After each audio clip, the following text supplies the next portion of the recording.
Where does a mistake begin? Lately, I've found this simple question difficult. Impossible, actually. A mistake has roots in both time and space, a person's reasoning and her whereabouts. Somewhere in the intersection of those two dimensions is the precisely bounded mistake. In nautical terms, it's coordinates. Did my mistake begin with the boat? Or my marriage itself? I don't think so. I now suspect that my mistake took root in an innocent experience I forgot to decipher, the mystery of which has quietly ruled me. For example, I remember standing beside a blindingly blue Howard Johnson's motel pool at 12 years old, watching a couple undress one another through a half-drawn curtain, while my estranged father disputed the bill in the lobby. Should I have looked away? Did the miscalculation occur even earlier, as I sat on a rope rug in clean kindergarten sunlight, and I leaned toward the boy beside me and accepted his insistent whisper? I still feel his dew in my ear. And now I am sitting in a closet. Michael's closet. I should explain. I moved in a couple of days ago. I came in here looking for something of his and discovered that the carpet is very plush. The slatted bifold doors filter the sunlight beautifully. I feel calm in here. Hiding in closets is the habit of children, I know. I used to hide in my mother's closet when I was a kid. Her closet contained some dressy silks and wools she never wore. I loved holding these fabrics against my body or stepping into her high heels as if onto a dais, rehearsing my future. I never felt ashamed.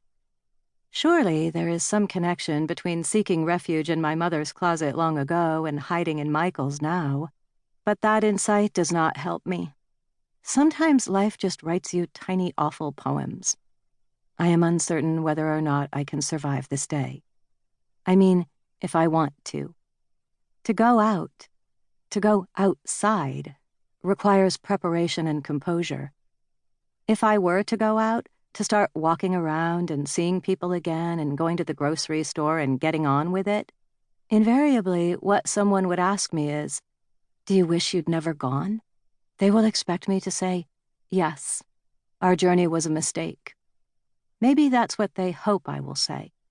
But saying yes to the boat was my clearest act of loyalty toward my husband. I can't afford to regret it. If I did, I would only be left with my many disloyalties. January 17th, 10:15 a.m. Log of Yacht Juliet.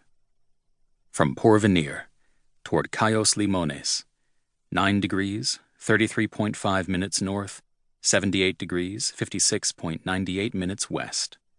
Northwest wind, 10 knots. Seas 2 to 4 feet. Notes and remarks. We are 102 nautical miles east-northeast of Panama City, catching prevailing winds into the sovereign territory of San Blas. The shape of the coast is still visible behind us, but ahead is just water. Nothing but water.